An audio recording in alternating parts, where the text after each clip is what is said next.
Yesterday, Old Joe was asked about the political persecution of President Trump after his staff made the mistake of allowing the press in his vicinity. And his response was the usual. He sat there, said nothing, and laughed. Is the indictment of your predecessor politically divisive?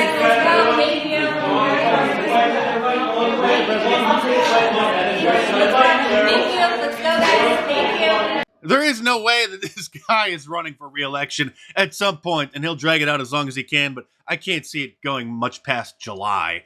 He'll have to admit that he's not running for re-election. What he'll do is he'll say that his top priority was to stop Donald Trump from becoming president, which is why he ran in 2020, and he accomplished that, and because of all the legal issues bogging down President Trump, he'll say that he doesn't have a chance to win the next election in 2024, and so he's accomplished his mission, and he's going to go and enjoy his retirement. After President Trump's indictment on Tuesday, this is how ABC News covered his statement after he was released and returned to Mar-a-Lago.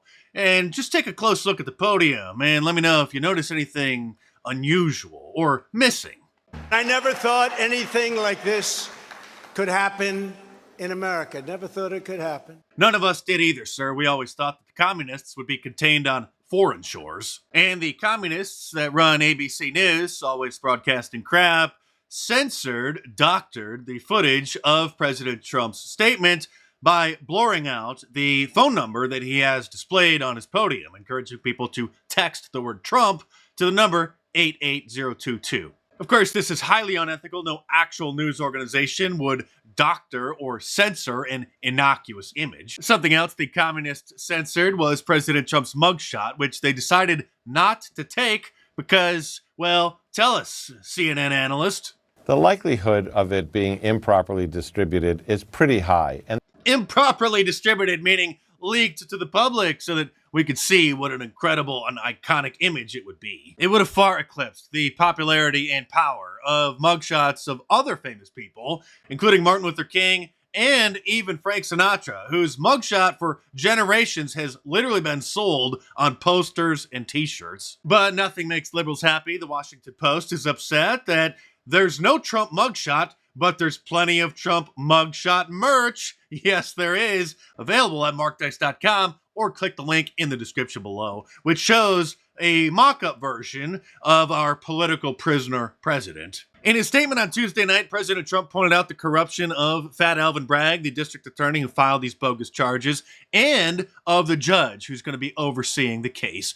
But according to MSNBC, the only reason that Donald Trump is upset about this whole situation is because they are people of color. And it may or may not be coincidental, but both the DA and the judge are people of color, or diversity hires. The judge, as Judge Hero was ethnically Hispanic, I believe, Latino, and of course the DA is black. So they have certainly become targets of his in any case, and their families.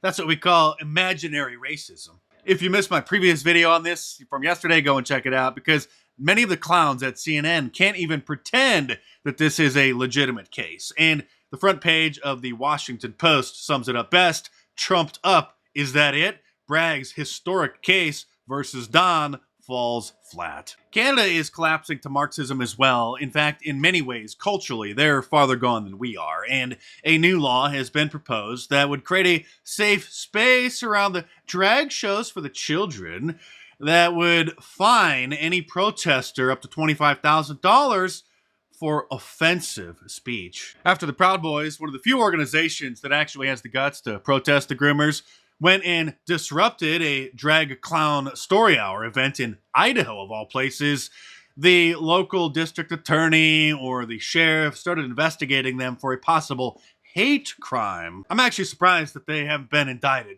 There's probably a grand jury in place that's still investigating them. And this was in Idaho, not in San Francisco, not in New York. Drag clown story hour in Idaho. This was the press conference up there in Canada proposing the new Orwellian law. And by the way, they don't have a First Amendment in Canada, so they already have hate speech laws on the books. But now this is going to basically ban anybody from protesting a grooming event. Firstly, it enables the Attorney General to create a 2S LGBTQI+ community safety zone to prohibit within 100 meters of the property any homophobic, transphobic act of intimidation, threat, offensive remarks. Offensive remarks. Everything offends these people. Reality offends these people. Protest, disturbance, and distribution of hate propaganda within the meaning of the criminal code. It also comes with it a penalty of $25,000 if prosecuted successfully. So now you can't even hand out flyers denouncing the drag clowns. I mean, look at this. What planet are we living on? I'm sure by now everybody has heard that Bud Light is now queer beer, hiring transgender TikTok star Dylan Mulvaney as their new spokeswoman. And somehow this flew under everybody's radar, but it just resurfaced. 2 years ago, Jack Daniels partnered with a bunch of drag queens for a special drag queen themed Jack Daniels branded reality show. Happy Pride! Apparently they go to work at a Jack Daniels distillery.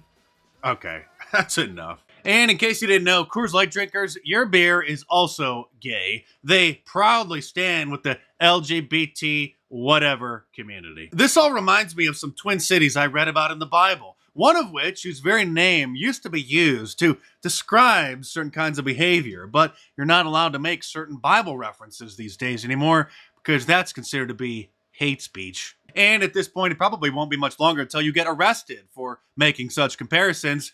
In fact, if you do that in Canada or various parts of Europe, you already will. Donald Trump got arrested for trying to make America great again. And since they didn't take his mugshot because they knew that it would leak and we would put it on t-shirts, I decided to put one on a shirt anyway. Order your Donald Trump political prisoner shirt from my online store at markdice.com or click the link in the description below. Like all of my designs, it's available in a t-shirt, long sleeve, and a hoodie, and a whole bunch of different colors as well. So head on over to markdice.com or click the link in the description below and check them out.